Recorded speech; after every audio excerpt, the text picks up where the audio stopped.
Sebelum lanjut nonton video ini, jangan lupa tekan tombol subscribe, nyalain loncengnya, like, dan share ke teman-teman kalian.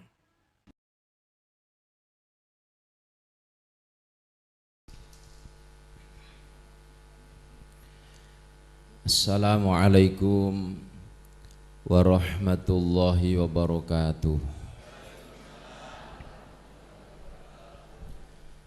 Bismillahirrahmanirrahim. Alhamdulillahilladzi ja'ala Isra'a min Makkah ila Baitil Muqaddasi fi Lailatul Kubra wa arsalahu basyira wa nadhira wa da'iyan ilallahi bi'idnihi wa sirajan munira.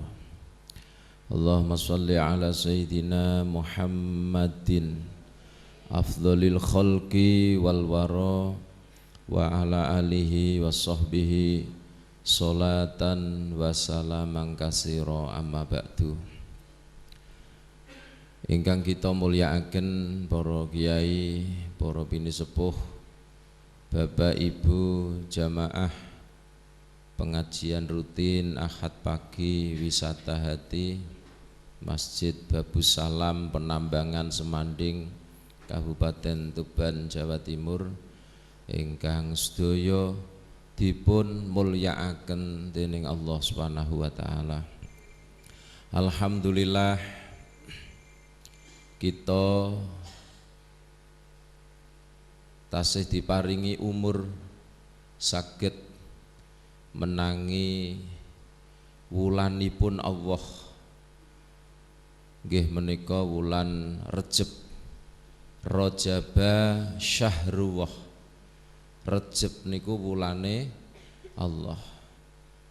Mugi-mugi anggen panjenengan ngaji teng wulan Rejab niki mangke wangsul diparingi rahmatullah bila azabin, uripe dirahmati Allah, diwelasi Allah, disayang Allah, didohno sangka andhape Gusti Allah. Urip sing paling nikmat nggih menika disayang Allah. Allah niku nek pun sayang kalih panjenengan, di saat panjenengan susah mangke diparingi bungah. Di saat panjenengan sakit diparingi waras. Di saat panjenengan wetenge lesu wonten sing ngeteri berkat. Di saat panjenengan boten gadah duit wonten sing utangi. Iso-iso diikhlasake. Di saat panjenengan boten gadah keturunan, insyaallah nek Allah sayang mangke diparingi keturunan. Di saat panjenengan gadah anak ingkang nakal mangke nek disayang Allah anak-anak dadi soleh lan solihah. Kaping kalih diparingi wajudan bila bukhlin, dadi wong lomo kelawan tanpa bakhil. Mulane panjenengan nek wulan Rejab ngeten iki gunakno sing sae ben uripe lomo kabeh. Mboten enten tiyang sing bakhil. Insyaallah. Sing kaping 3 wabaron bila jafain, uripe diparingi sae bila jafain kelawan tanpa putus kaapiane sampai tumeka pejah ingkang husnul khotimah. Bapak Ibu ingkang minulya, Nabi Muhammad sallallahu alaihi wasallam niku nate dawuh allimu nisaakum suratal waqiah fa innaha suratul ghina. Wulangen bojo-bojo ira kabeh maca surat Waqiah. Sebab surat Waqiah niku surat sugih. Maksude napa? Nek kepengin wong lanang nyambut gawene gampang. Nek kepengin wong lanang bayarane kathah cepet sugih, niku sing wedok nek ning omah ken maca surat Waqiah. Kenek nopo dina-dina niki wong lanang mergawe angel, uripe ra iso sugih, Mergo di saat sing wedok ditinggal nyambut gawe mboten maca waqiah. Tambah dolan, tambah nonggo, tambah ngrasani. Mula Allah bakal ngentekno duwite wong lanang, ngentekno rezekine wong lanang di saat wong lanang nyambut gawe sing wedok tambah nonggo mboten purun maca surat waqiah. King napa ngaji kula kok ujuk-ujuk ngendo surat waqiah? Kula kepengin masyarakat Penambangan Semanding niki diparingi sugih kabeh. Sugih ilmu, sugih iman, khususnya sugih duit lan sugih kesehatan. Amin tok mboten cukup. Nek jenengan mboten purun ndang dina iki berubah sering maca waqiah ndongakno bojo nyambut gawe. Titeni nek sampeyan ngaji niki engko ora gelem waqiah, bojo sampeyan bakal dientekno duwike karo Gusti Allah. Yai kula mboten waqiah, bojo kula sakniki pun sugih, terusno. Mangke lak alon-alon mangke lak diparingi melarat karo Gusti Allah, iso-iso dicekel KPK. Nggih, mulane kula pesen ayo waqiah niku diopeni nggih. Para rawuh ingkang minulya, king napa Kanjeng Nabi kok marahi sing kados ngoten? Sebab Kanjeng Nabi Muhammad sallallahu alaihi wasallam niku istri-istrine niku sering maca Quran. Nggih, istri-istrine Nabi niku sae-sae. Nggih, termasuk Aisyah menika ahli ngibadah seneng ngaji niku Aisyah. Sofiyah menika istri ingkang seneng wiridan niku Sofiyah. Senengane wiridan terus, rupane wis ayu, senengane wiridan. Lah wong Penambangan iku wis elek, tambah cekelan HP wae. Lho, nek dikei tasbih ngantuk, dicekeli dhuwit melek, rupane wis elek. Lho lak gregetno wong leh ngeten iki. Mulane akeh wong lanang sing sakniki do kepengin ngijolo bojo iki gara-gara rupa elek wis gak gelem wiridan, tambah dolanan HP. Atik oleh dolanan HP ora ngerti wektu. Lho nggih, oleh dolanan HP ora ngerti waktu. Nah, nggih, niki nggih. Niki Aisyah, Sofiyah, terus Hafsah niku istrine Nabi sing seneng tirakat sampai awake kuru poso terus. Lan jenengan kurune mboten perkara poso, perkara mikir setoran. Lho, BPKB sekolah, sertifikat sekolah. Lho kok ora kuru iku piye? Engko nek wae setor ora ndek dhuwit sirah ngelu. Engko nek kadung ngelu main koyok. Adik koyoke cap lombok pisan. Akhirnya berabak terus gelis tuwa. Mulane sakniki akeh wong sing umure enom tapi wajahe tuwa. Nggih mikir setoran niku pirengno nggih ngaji kula nggih. Pirengno nggih. Nggih aja omong dhewe nggih. Sakniki akeh wong umure enom tapi wajahe tuwa. Kanjeng Nabi niku umur 40 tapi wajahe 18. Lho niku. Mergi Kanjeng Nabi wajihun malihun, wajahe selalu sumeh, mboten mikir setoran, mboten gadah utang. Niku Kanjeng Nabi. Sakniki umur 17 wajahe swidak. Lho niku. Kula niki umure pun 50 tapi wajah kula kaya tekanul kecil, nggih. Nah niki. Wajihun malihun. Insyaallah para rawuh ingkang minulya, monggo diamalno nggih waqiah nggih. Monggo. Nek jenengan mboten apal waqiah, dawuhe kiai sepuh-sepuh niku nek kepengin rezekine lancar, nalika mlebu omah aja lali maca surat Ikhlas. Aja kok dumeh omahe dhewe terus blusak-blusek.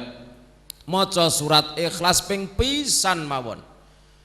Sapa wonge mlebu omah maca surat Ikhlas ping pisan, Allah bakal nyugihno keluarga niku. Disugihno keluarga niku karo Gusti Allah. Golek sandang pangan nggih gampang. Lho, engko wae ngaji Ahad pagi nggih sangune serondok lumayan. Mlebokno kotak nggih lumayan. Lho. Lah nek wong sakmene kae kok jumlah 2 juta niku kesithiken sakjane. Sithik niku.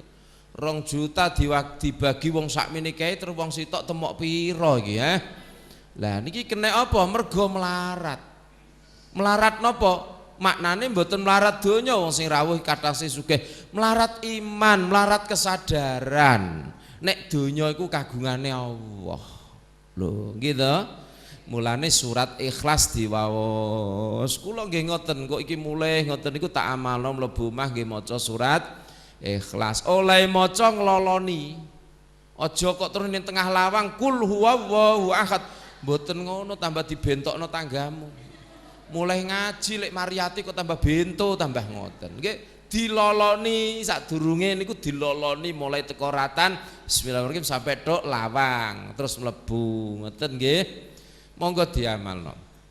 Para rawuh ingkang minulya Nabi Muhammad sallallahu alaihi wasallam niku nalikane kondur saking bepergian niku mlebet teng daleme istrine namine Sofiyah. Sofiyah niku mantan kafir. Anake wong jahiliyah terus kalah perang dimerdekakno terus dadi budak. Budak niku maknane jamak iso lanang iso wedok.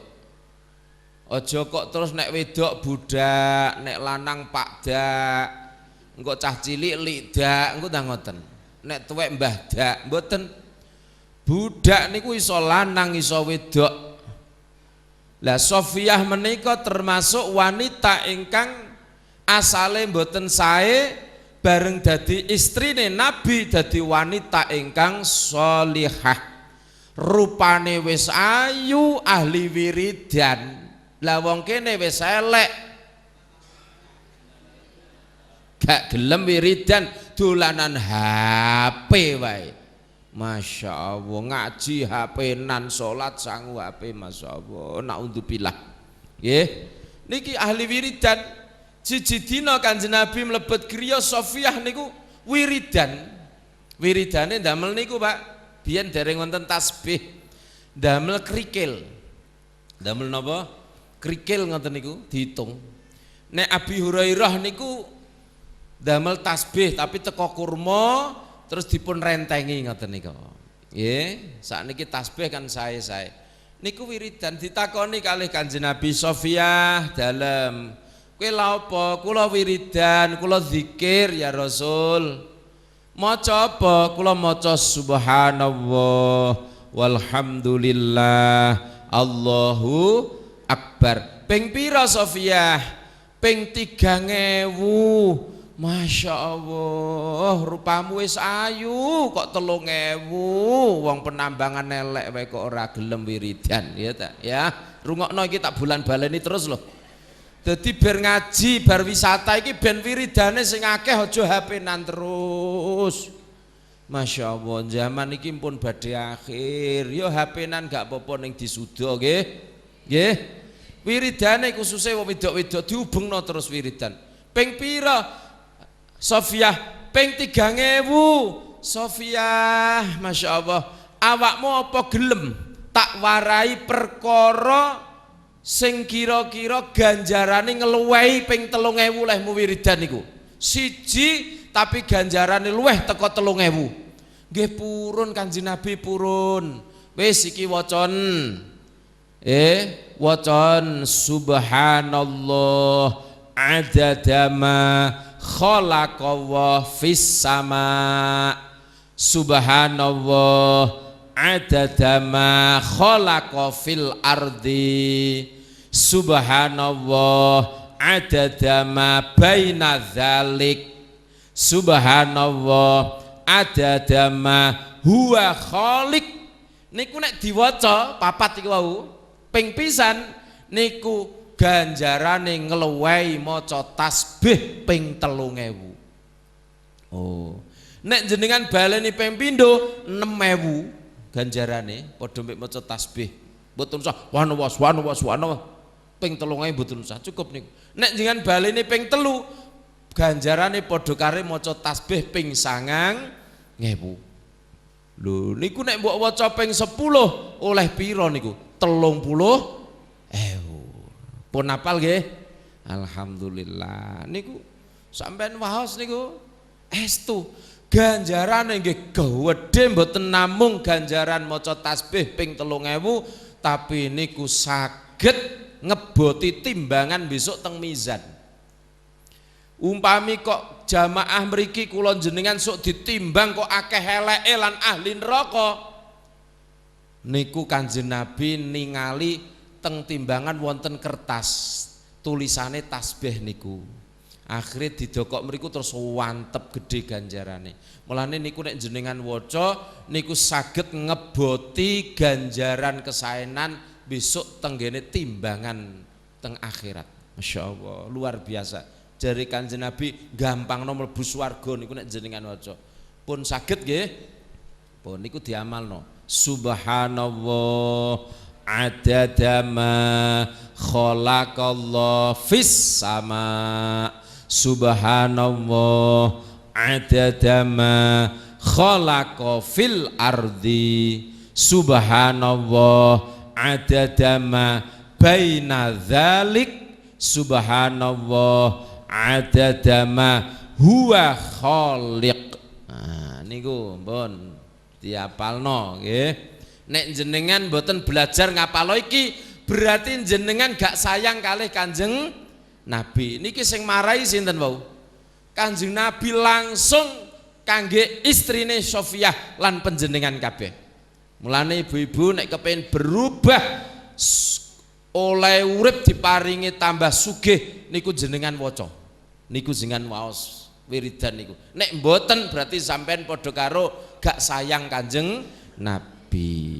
Lho, luweh-luweh sing maca selawat niki nggih sampean seneng selawatan kok gak gelem maca iku kuwalat. Nah niku diapalno nggih. Shallu ala Nabi Muhammad. Bapak Ibu ingkang dipun mulyakaken Allah Subhanahu wa taala. Niki kula sengaja tak warai wiridan-wiridan nggih. Niki kersane kula pengen sugih kabeh sirawuh niki. Sugih kabeh disugihno Gusti Allah. Sugih sedayanipun nggih, sementing gak sugih dosa. Terus malih Sayyidina Ali karramallahu wajhah niku nate setunggal wekdal mirsani Fatimah. Fatimah niku istrine Sayyidina Ali. Fatimah niku masak. Putri Nabi, istri Sayyidina Ali niku masak. Tuh, anake Nabi masak, jenengan ora anake Nabi masak kok emoh. Tuh, kok melete temen sampean, Anake Nabi Fatimah niku masak, Pak. Masak. Masya Allah.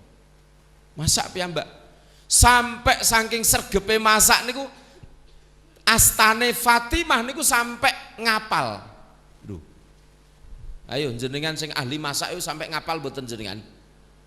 Mboten toh? Berarti ora tenanan oleh masak. Niku Fatimah niku sampai kasar, niki telapake niku kasar sampai ngapal.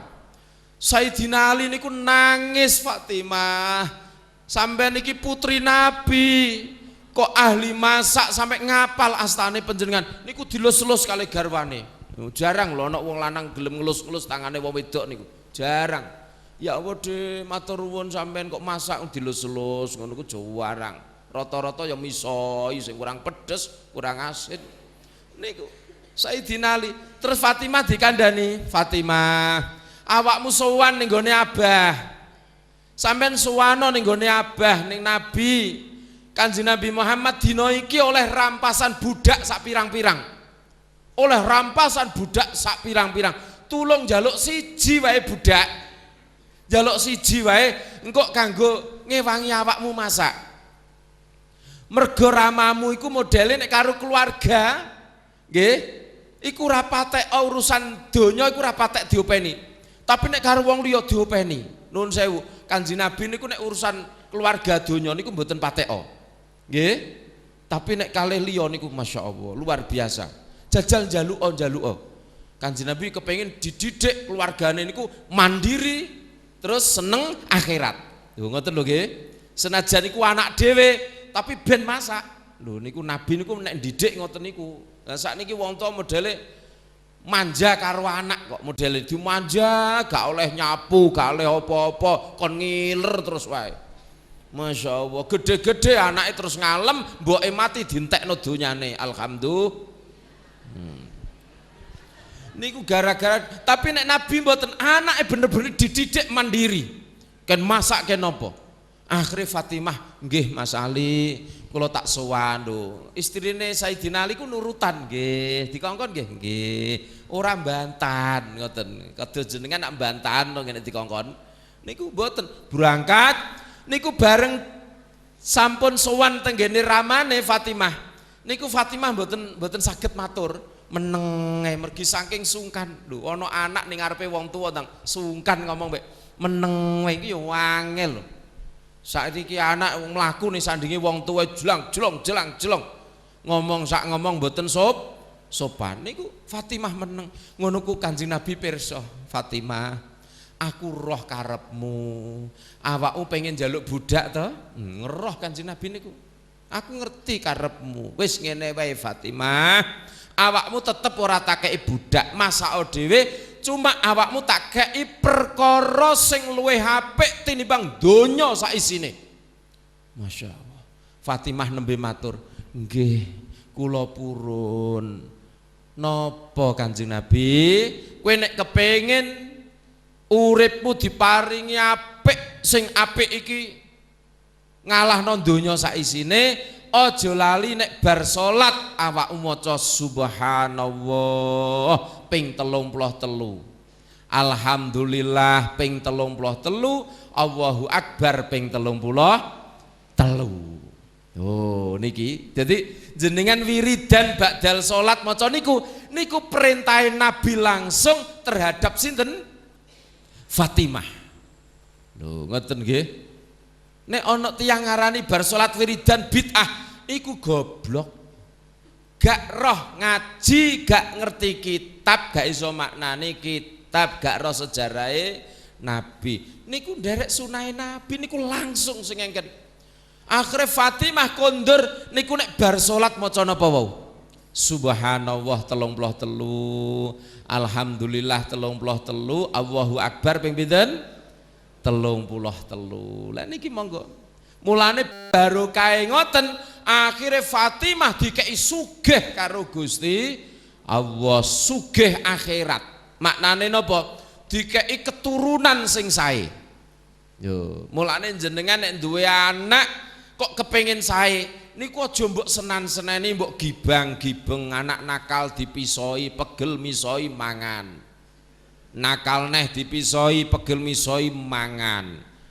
Lho, giliran anak lesu pengen mangan entek segane. Mulane tak survei dina-dina iki wong tuwane lemu-lemu, anake kuru. Mergo anake ora keduman sego. Lho si rumangsa lemu-lemu iku rungokno ya. Saiki kathah tiyang sepuhe khususnya wong wedok niku lemu-lemu, anake kuru. Kuwalik nek zaman biyen wong tua sing kuru anak lemu. Lho akhir-akhir iki kok kuwalik. Wong tuane sing gembrot-gembrot anake kuru. Alhamdulillah. Gara-gara pegelen misoi mangan, giliran anak mangan tek segane kok ora kabul kajate niki.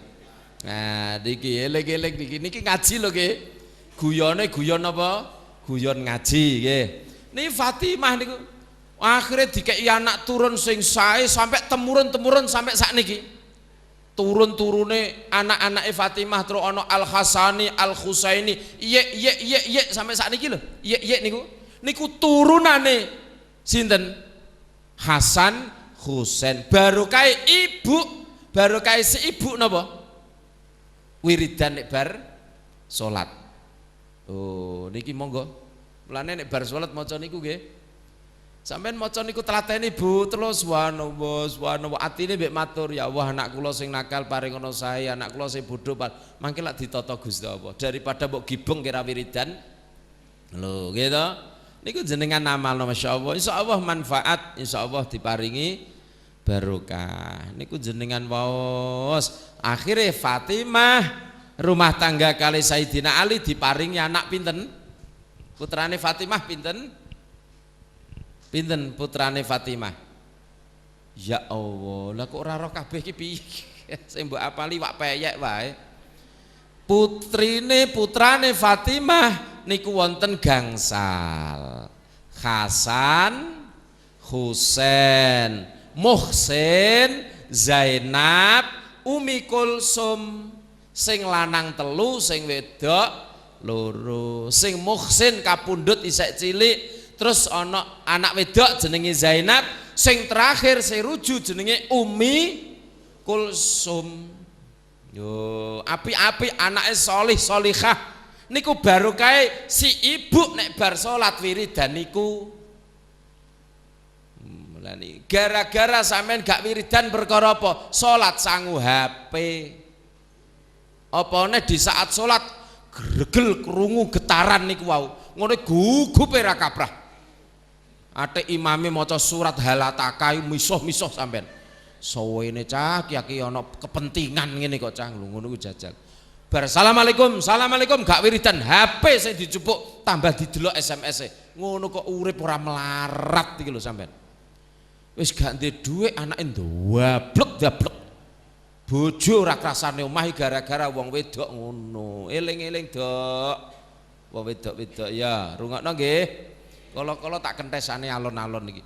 Kula kepengin dulur kula niki paringi sugih sembering dengahe nggih. Ayo berubah nggih. Niki mumpung wulane Gusti Allah.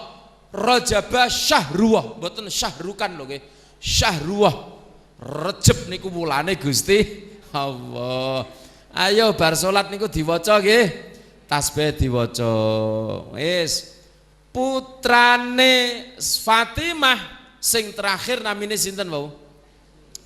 Umi Kulsum, wanita tercantik. Umi Kulsum ini cantik. Masya Allah. Wis qurratu ayun nggih, atik cantik. Masyaallah. Bareng wis ngoten niku gede-gede Umi Kulsum dinikah kalih Sayyidina Umar. Jadi Umi Kulsum niku bojone sinten? Sayyidina Umar. Oh. Kenapa Sayyidina Umar kok nikahi putune Nabi? Niku kersane keluarga niki nyambung. Nyambung. Nggih. Kok iso nyambung piye? Lah piye putrine Sayyidina Umar sing jenenge Hafsah dinikah Nabi. Lho, putune Nabi dinikah Umar. Lah bulet to niki? Bulet mboten? Paham jenengan? Sayyidina Umar niku gadah anak jenenge sinten? Hafsah. Hafsah dinikah Kanjeng Nabi. Terus Kanjeng Nabi duwe putu jenenge Umi Kulsum, dinikah Sayyidina Umar. Padahal Umar iku besak napa mertuane Kanjeng Nabi. Lho mertua rabi putune Nabi. Lho ndelok mbulet niki. Kenek napa kok terjadi ngono? Ben keluarga. Dengan cerita niki terus wong Jawa duwe onen-onen, kita kabeh niki isek dulur tunggal Nabi Adam. Nggih niki pun jering kok akhire. Kita serawuh niki sedulur tunggal Nabi Adam. Jajal jenengan gadah putra, pamane gadah telu, terus nikah besanan mbek mriko. Nggih. Sing mriko gadah keluarga. Jenengan gadah keluarga, akhirnya keluarga mereka mbak mriki tepuk dadi siji. Terus anak jenengan nikah meneh oleh mereka tambah keluarga meneh, rabi neh oleh neh. Terus batahe sampean teko besan duwe anak, rabi oleh kono. Lho, mumet akhirnya. Delok lek mangke lak hidup-hidup kula jenengan dadi batahe kabeh iki suwe-suwe. Nggih to nggih? Nggih Pak nggih. Ayo wong Semanding saiki ndek anak besanan karo wong Bangilan. Senajan jenengan gak besanan kali kula, besanan karo Bangilan. Wong Bangilan sing mbok jak besanan dadak batehku. Loh, ya bulet ta mboten? Akhirnya jenengan dadi keluargaku. Dadak kula anak kula niki, Gus-gus kula niki dadak oleh jodoh oleh wong kene lho, tambah mumet neh bateh kabeh sak semanding karo wong Bangilan. Niki punjere tok Sayyidina Umar. Putrine Hafsah dinikah Rasulullah, putune Rasulullah dinikah Sayyidina Umar. Wis bareng rumah tangga Sayyidina Umar kapundhut. Nggih. Bareng Sayyidina Umar kapundhut berarti Ummi Kulsum statusnya napa? Rondo. Mulane rata-rata rondo iku ora duwe bojo. Tem mriki nggih ngoten mboten? Tem mriki rondo gak duwe bojo mboten? Lho, kabare saiki ana lho rondo iku duwe bojo iku ana sakniki niku. Ana jare kabare lho, ana rondo iku duwe bojo. Tapi sing tak ngelmoni rata-rata rondo ora duwe bojo. Lah iki kok ana rondo duwe bojo iki perlu dipertanyakan. Ada apa di balik rondo? Lho, ngono gitu. Hati-hati lho nggih. Mboten nyemoni lho iki ngaji lho ngaji. Ngaji. Ya wassallu ala Nabi Muhammad. Wis mbah ngajine aneh iki mbah aneh. Aneh kula kangen jenengan ya, wangen kula niki. Padahal sering petuk kula ngisi temen iki sering lho nggih termasuk. Tapi kok ngangeni nggo ana apa niki? Babu salam iki mbah ana apa? Apa tukang syuting iki tope sing ngangeni iki ya. Shallu ala Nabi Muhammad. Bapak Ibu ingkang minulya, alhamdulillah kathah nggih jamaah sakniki tambah kathah nggih. Tambah kathah, cuma iurane kok pancet wae nggih. Niki shallu ala Nabi Muhammad.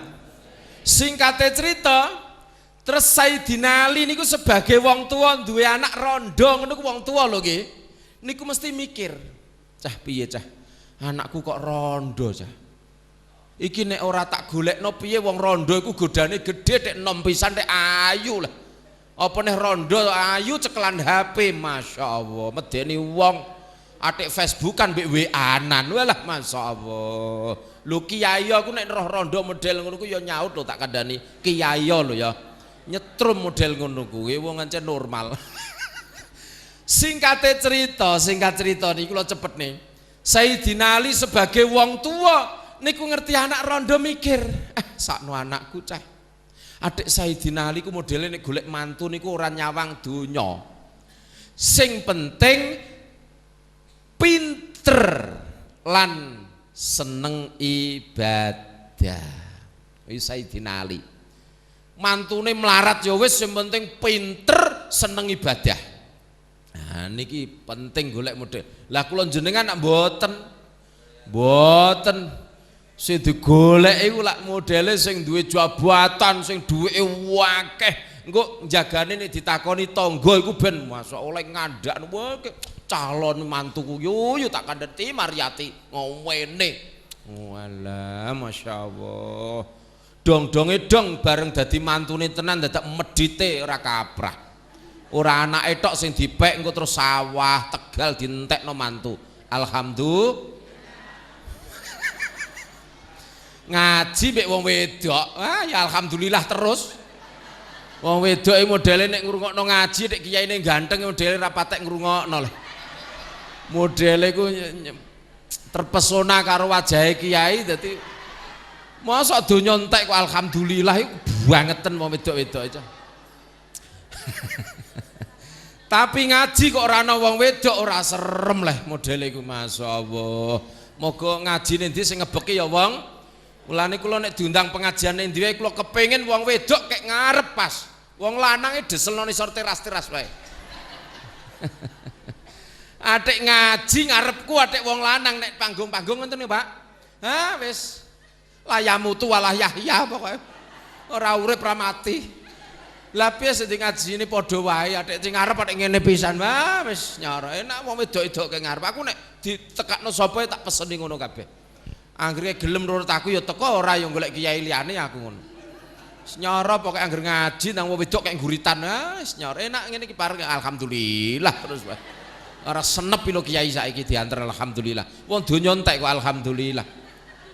Bon kula terusno nggih. Singkate cerita masyaallah. Dikandani sadurunge Umi Kulsum niki ape digolekno jodoh meneh. Dulur-dulure sing jenenge Hasan Husain, jenenge dulur iku lak karepe lak mernah-mernahno adik lho nggih. Adik-adike ayu. Dik, dalem Mas. Aku krungu-krungu kepet golekno bojo neh karo bapak. Ngono, jenenge dulur. Iya Mas. Aku pesen ya. Pesen piye Mas? Engko nek digolekno bapak bojo muni golek sing sugih ngono ya. Sing sugih. Lho jenenge dulur Pak, mernah-mernahno Pak. Dulur, gak kepengin dulur loh dulur rabi oleh melarat terus melarat elek pisan. Masya Allah, njaluk sing sugih ngono ya Dik ya. Nggih Mas, nggih tenan lho wong rupamu ayu, aku gak mentolo ke ayu kok dirabi wong elek melarat pisan.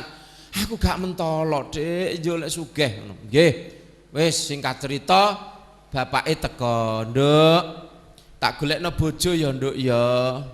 Ngono ku Umi Kulsum muni ngene langsung, nggih tapi sing sugih ngono. Langsung muni nggih tapi sing sugih. Dadi omongane dulure ku mandine ra kaprah. Wis ora tek renik nggih monggo tapi sing sugih. Lah kok Sayyidina Ali muring-muring. Anak-anakku iku ora ono guneman sing model ngene iki. Apa meneh putune Nabi? Rata-rata putune Nabi ku pikirane akhirat. Lho kowe kok ujuk-ujuk muni sugih, jelas ora karepem iki. Iki jelas sing marai dulurem iki jelas iki. Nek dulurmu gak ngaku, moko gak tak aku anak. Muring-muring.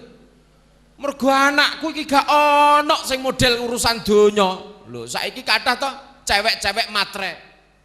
Lho sing dipilih donyane. Ayo rabi tenan kok entek donyane lak ora dipisah ben dipegat kowe. Mulane golek jodoh niki bener Sayyidina Ali. Golek sing lillah. Mang tazawwaja lillah kufiya wa wuqiya. Lho rabi niku nek lillah urip dicukupi karo Gusti Allah. Omah-omah dijaga Gusti Allah. Golek sing lillah. Mulane wong wedok nek disenengi bocah lanang takoni, "Mas, sampean seneng aku krana apa? Cek prawan, cek rondo lho nggih.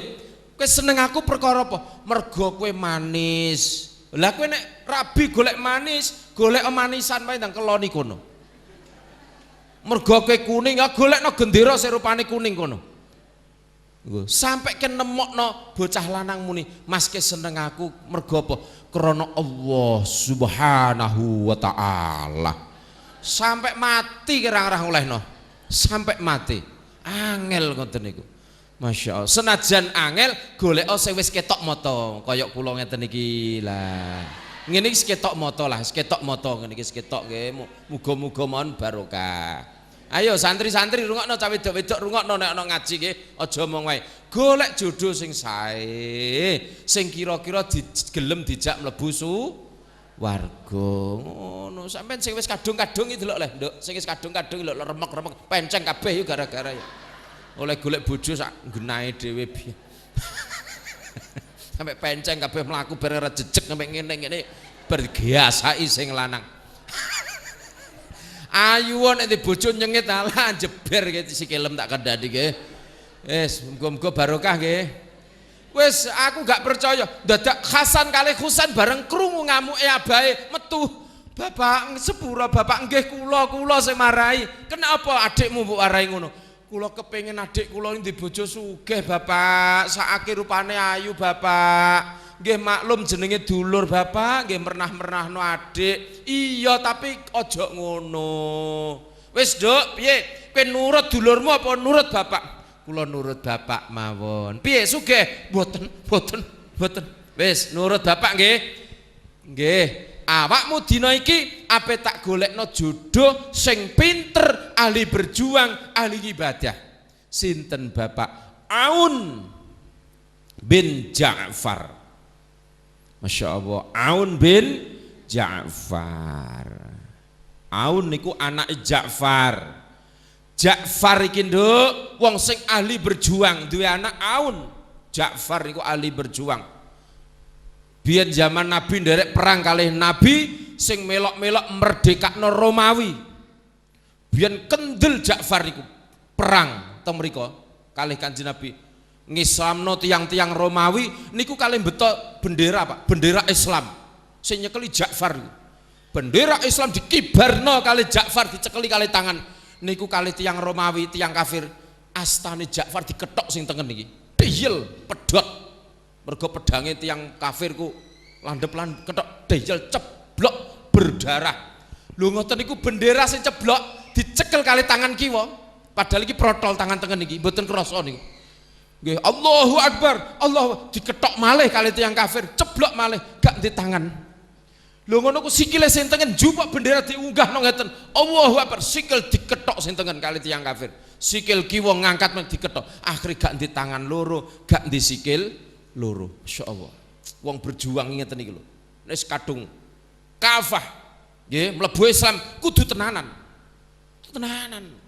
Aja kok kalas-kalas sing temenan. Nek wis kadung melok ngaji akad pagi, mbok udano teko, gunane apa ke duwe payung, duwe jas udan lan jas-jas liyane, sementing gak jas muin. Niku gunane apa? Berangkat. Kena apa kula kok mempeng kaya ngene? Mergo geknane kok udan sepi. Sepi. Akhirnya oleh 500 mbak piro wangkas ngono. Torok panitia tak kandhani ya. Masya Allah, kadung mlebu Islam, kadung seneng ngaji, ya tenanan. Gak budal, matam gak ronek grimis iki lho. Dijak ngaji wis ora gelem budal, matak-matakno tanggam kae iku. Mulane saiki akeh moto sing do penyakiten ya matak-matakno wong. Masya Allah. Niku akhire Ja'far iku mati. Mulane Ja'far terus ditambahi jeneng kalih Kanjeng Nabi Muhammad sallallahu alaihi wasallam, Ja'far At-Thayyar. Jenenge niku napa At-Thayyar maknane terbang. Mula satu-satune sahabat Nabi sing kapundhute iso terbang niku namung Ja'far At-Thayyar.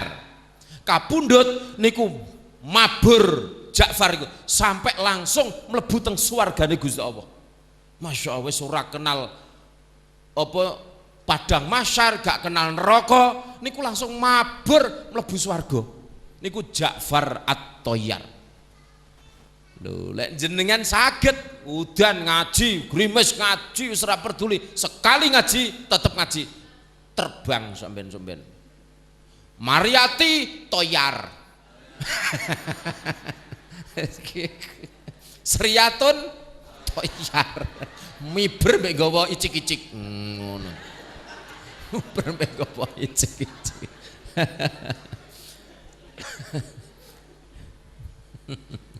Shallu ala Nabi Muhammad. Kok suwi gak jam itu ya? Ket mau kok kok suwi temen, berarti sak jam iki suwi nggih ternyata. Shallu ala Nabi Muhammad. Kula ngapunten nggih rada mripate kepu ngeten iki piye, biasalah ora usah dirasani. Nanti ngojak ngaji anggere bengi mulai dalu ngene iki biasa. Dugi nganjuk, Rembang nganjuk, mantuk wae terus mriki niki wae wis terus iki biasa nggih. Shallu ala Nabi Muhammad. Bapak Ibu ingkang dimulyakaken Allah Subhanahu wa taala, Aun bin Ja'far At-Thayyar. Akhire nikah kali sinten? Umi Kulsum. Lho, akhire dadi keluarga ingkang bahagia. Subhanallah. Niki kena apa kok iso kejadian sing ngene? Niki barokah seorang ibu sing sering maca Waqiah, seorang ibu sing bar salat maca wiridan subhanallah 33, alhamdulillah, Allahu akbar. Monggo lah sampean telateni istiqomah niku. Sak sibuk-sibuke jenengan aja sampai langsung ngadeg. Subhanallah, subhanallah, terus ngoten. Luweh-luweh teng wulan napa niki? Rejeb. Napa malih kok kula jenengan gak subhanallah. Malaikat niku nek wulan Rejeb ngeten niki, niku tambah maca tasbih. Maca tasbih. Terus maca tasbih. Nggih. Tasbih kaya sing jenengan apal niku sampai lengkap la haula. Subhanallah walhamdulillah wala ilaha illallah Allahu akbar wala haula wala quwata illa billahil aliyyil azim. Ojo sira bungah-bungah lamun urip ing alam donya, malaikat jurupati lirik marang sira. Subhanallah walhamdulillah wala ilaha illallah, Allahu akbar, wala haula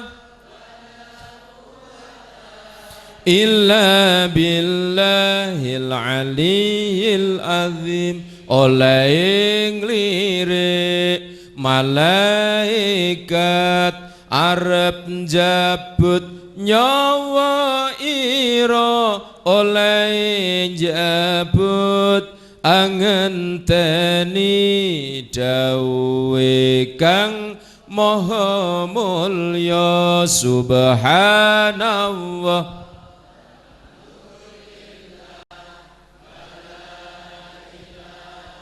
ya Allah, panjenengan sepuro ya Allah.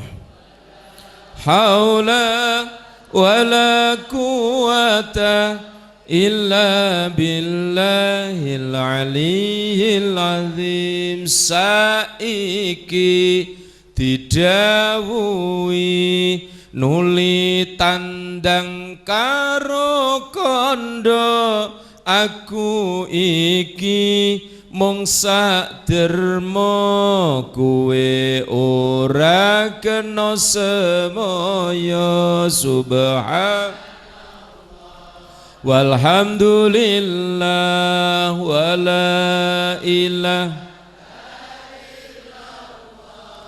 Allahu akbar wala haula illa billahil aliyyil azim. Shallu ala Nabi Muhammad. Niki wae ditutuki po enak nggih. Pun bareng Fatimah niku anake pun sae-sae sukses. Akhire Fatimah menika ditinggal ramane kapundhut, bareng ramane kapundhut Fatimah terus nusul. Asale nangis. Fatimah di saat badhe ditinggal Kanjeng Nabi niku napa? Nangis. Nangis. Tapi terus Kanjeng Nabi mbesiki teng kupinge Fatimah, "Nduk, ki aja nangis. Mari iki awakmu nusul aku." Ngoten. Bapak bar mati ki kok awakmu sing nusul, Nak. Fatimah terus mboten sida nangis. Kanjeng Nabi kapundhut, mulane Fatimah nusul Kanjeng Nabi kapundhut. Masya Allah, luar biasa. Bapake kapundhut, putrine nusul kapundhut. Fatimah. Barokah wiridane Fatimah bar salat ping 33 wau wiridan nggih. Fatimah putrane sae, terus Fatimah bareng kapundhut ketok neh anake sae sak bojone. Napa? Sing mikul jenazahe Fatimah putrane Pak Hasan Husain. Lho, niki tondo anak sing soleh nggih ngeten iki. Ana ibu mati kok anak gelem mikul, niku anak yang soleh. Jarang lho, ana wong tua mati anak gelem mikul iku jarang. Sing kathah iku mbrosoti pendosa. Ambek mikir bar iki oleh apa? Lho, jarang nih. Lho iki nek ora wong tua ahli wiridan ora iso anak model ngoten niku. Pengen mboten kula jenengan sampe nek mati anak sing mikul? Heh? Pengen nggih? Pengen. Anak sing mikul. Ibu nangis Hasan Husain, ibu niku teng isore kerondak nangis dipikul. Niki dimaknani wong Jawa niku mboten kok mbrosoti, mikul sing mesti niku. Mbah kok hidup-hidup kok mbrosoti ku piye? Kena ora kok sing bener mboten niku mikul. Kula mboten jenengan mboten saged nek ora ahli wiridan mboten saged anak-anak kula jenengan. Wong kadang-kadang nggawa kembang emoh. Gitu. Sing paling aneh meneh niku suamine Fatimah niku melok mikul Sayyidina Ali. Lho jarang ana wong wedok mati sing lanang melok mikul yo jarang. Lho, Sayyidina Ali mikul. Ya karimatan nisa, wahai istriku yang mulia. Nggih, niku nangis Sayyidina Ali mikul. Iki monggo dicontoh ana istri kapundhut suami mikul ya Sayyidina Ali. Wong lanang-lanang sakniki jarang ana wedok mati gelem mikul. Nangis. Ya Allah, Dede. Lagi metu loro kok mati le Dede ngono ku terus 7 dina oleh neh, mangkel wong ngono. Jare malaikat kocluk. Wabar ngono iso. Oh alah, lah apa meneh ana sing mareki wong wedok ngono. Sabar. Wong urip bakal mati. Ikhlasno bojomu. Iki lho tak kei nomor HP-ku mbono butuh kok. Apa nek adik sadurunge wis kenal sik wis tau seneng biye tambah wes wae cah. Masya Allah, mulane somben ning akhirat iku ana wong bebojoan ora iso bareng mlebu warga. Kadang sing wedok mlebu sing lanang gak iso, gak iso bareng-bareng. Akhire sing wedok niku diokeki wong lanang liya somben niku. Yo, niku gara-gara suamine mboten sayang kali sing wedok. Nek Sayyidina Ali Fatimah selalu bersama teng swarga. Lah kula jenengan kepengin omah-omah iku aja ning donya tok, ning kono ya sok bareng-bareng sak bojo, bareng-bareng sak anak, seneng mboten? Masya Allah. Nun sewu bapak-bapak, kait wau kok wedok terus tak garap. Nun sewu nggih, nun sewu. Sak cinta-cintane wong lanang kali wong wedok ora iso ngalahno cintane wong wedok terhadap suami, Pak. Mboten saged. Dunia akhirat. Mulane besok akeh wong wedok kan mlebu swarga mboten purun nek ora bareng sing lanang, Pak. Mboten purun. Sampai malaikat marani, jenengan mlebu ta swarga, Bu? Mboten. Kena apa? Kula mboten purun nek ora bareng suami kula. Bojomu saiki tak siksa ning neraka. Nggih kersane 5 tahun, Bu, kersane 10 tahun nggih kula enteni. Gara-gara bojomu mbujuki awakmu oleh kaya 100 muni 50. Lho, senajan bojone dhewe ku nek dibujuki tetep dosa. Mpun kersane malaikat lonteni lho, wong wedok kok apike ngono, oleh cinta iku donya akhirat. Tapi nek wong lanang sing dilebokno swarga, bleng wong wedok ditinggal. Lho, jajal. Wong wedok ning neraka disiksa malaikat. Lho ngono ku wong lanang kon mlebu swarga kok blas ora eling sing wedok. Masya padahal weteng lesu sing masak wong wedok. Kelambi rusuh sing ngembahno wong wedok. Wong lanang pegel sing idak-idak ya wong wedok. Lho kena apa wong lanang mlebu swarga kok sing wedok ditinggal. Bar ngaji ki mbok terusno to piye bolehmu masak kira-kira? Bojomu tetep mbok masakno to ora bar iki? Ya wis, ya wis. Tapi masak mbek muni ngene, Mas, jangan tinggalkan aku ya sayang. Ngono ya. Masya Allah niki Fatimah niku. Masya Allah, muka pundhut semikul putra-putrane kali garwane niki baru kaya wiridan. Masya Allah, wis jam 7 luweh nggih. Nggih. Seneng nggih. Monggo niki ayo ditiru niki Fatimah. Mulane Fatimah terus menurunkan turunan-turunan yang luar biasa sampai saat niki Masya Allah. Mulane niki sedaya kuncine rahasiane teng napa? Ba'dal salat aja lali wiridan, maca surat Waqiah. Nek mlebet omah maca napa wau? Surat Ikhlas. Nggih niku jenengan amalno niku ayat-ayate Gusti Allah niku mandi-mandi. Mulane aja nyepelekno Quran. Sampeyan delok teng YouTube orang-orang kafir sing menyepelekan Al-Qur'an, didai Quran, dipeledingi Quran. Sakniki di rumah sakit. Gitu, sekarang di rumah sakit drijine habis entek merotoli, driji tangan, driji sikil, suwe-suwe gulune ilang kabeh niku. Lho, penghinaan niki Quran. Lah kula jenengan ora tahu menghina Quran, tapi penjenengan gak tahu maca Quran berarti menghina Quran. Mergo sakniki wong sibuk SMS-an ora sibuk maca Quran. Semenjak zaman riyen dereng ana HP, Quran niku sering diwaca. Quran niku. Kopen Quran niku. Wong wedok-wedok ngono ku ada wong ning langgar ngono ku nggo rukoh mbek nggawa napa? Quran terus ngaji teng langgar-langgar iso guyub ape lho. Sakniki ana HP niku lho kok. Quran niki ra patek diwaca. Teng omah sampean nggih ana Quran tapi dilebokno lemari nggo pajang-pajangan tok. Angger ana tamu Qur'ane kok apik, oh larang niki, muni larang tapi ra tau diwaca. Niki Qur'an monggo dipun waos nggih. Jenengan pun nate kula ijazahi. Kula ijazahi nika teng kitab Hayatul Hayawan nika nggih, pun nate dereng. Jenengan nek gadah penyakit dalam mboten sembuh-sembuh, khususnya penyakit empedu, terus jantung, mengi, niku Quran niku diwaos. Nggih, diwaos carane Quran niku surat Al-Mumtahinah khusus, surat napa? Al-Mumtahinah ayat 1 sampai 13. Mau 13 niku ayate niku. Niku sampean tulis teng kertas. Nggih, mboten usah harokat, terus cemplungno teng ngene gelas ngeten iki isine banyu, tutup sirapet. Engko nek kira-kira tulisan wis rondok luntur, jenengan unjuk niku. Bismillahirrahmanirrahim, niatin sun ngombe banyu cem-ceman surat Al-Mumtahinah. Muga-muga penyakitku ya Allah paring ana waras ya Allah. Luweh-luweh penyakit sing sulit disembuhkan ini penyakit napa turunan niku? Penyakit genetik napa namanya? Diabetes. Penyakit diabetes itu sulit disembuhkan. Penyakit diabetes itu ora ketok tapi ngrogoti, nggih. Mulane jarang wong kena diabetes rata-rata awake napa? Kuru. Tek. Lah niku tambane niku wau. Surat Al-Mumtahinah sampean tulis mulai pertama sampai akhir teng kertas, cemplungno teng gelas, iseni banyu, ditutup. Mangke nek kira-kira pun luntur diombe. Diniati bismillahirrahmanirrahim, niatin sun ngombe banyu cem-ceman surat Al-Mumtahinah, muga-muga Allah paring waras. Jenengan ngombe glog. Kertasnya mboten usah lho nggih. Engko tambah lebokno pisan. Glog.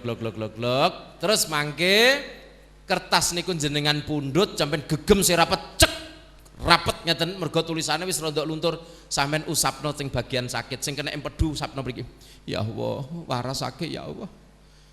Kula kena penyakit jantung mengi ya Allah. Penyakit jantung niku mboten enten dina kejaba Senin mek Kamis. Selasa gak ono, Rebo gak ono. Estu tiyang niku nek jantungan mboten enten dina Selasa, Jumat mboten, Senin Kamis. Terus pelek mati. Lah ben ora mati maca niku wau. Mboten diwaca nggih, ditulis nggih. Pun kula ijazahno muga-muga manfaat. Sampun kula kepengin terus sakjane nggih niki jame pun anu wayahe jenengan nyambut gawe, muga-muga sing bar ngaji makarya diparingi cukup rezekine kabeh. Sehat kabeh. Ala hadzini al-Fatihah.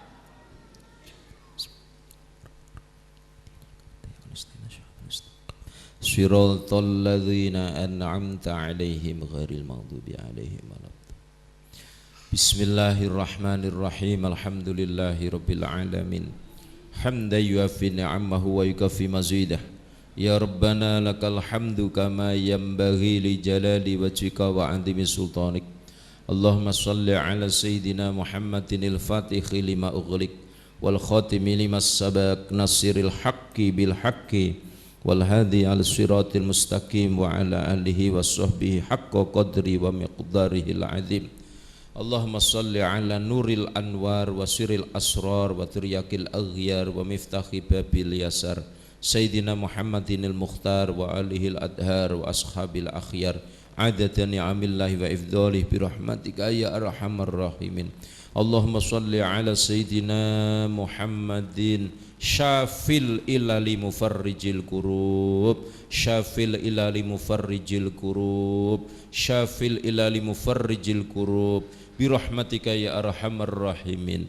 Allahumma barik lana fi rajaba wa sa'bana wa ballighna ramadana waghfir lana dhunubana birahmatika ya arhamar rahimin. Rabbana atina fid dunya hasanah wa fil akhirati hasanatan wa qina adzabannar. Wa sallallahu ala abdika rasulika sayyidina wa maulana Muhammadin wa ala alihi wa sahbihi wa baraka wa sallam. Subhana rabbika rabbil izzati amma yasifun wa salamun alal mursalin walhamdulillahi rabbil alamin. Bapak Ibu ngaji sing kula sampaike wau lak paham to nggih? Mboten angel nggih? Nggih, monggo diamalaken. Assalamualaikum warahmatullahi wabarakatuh.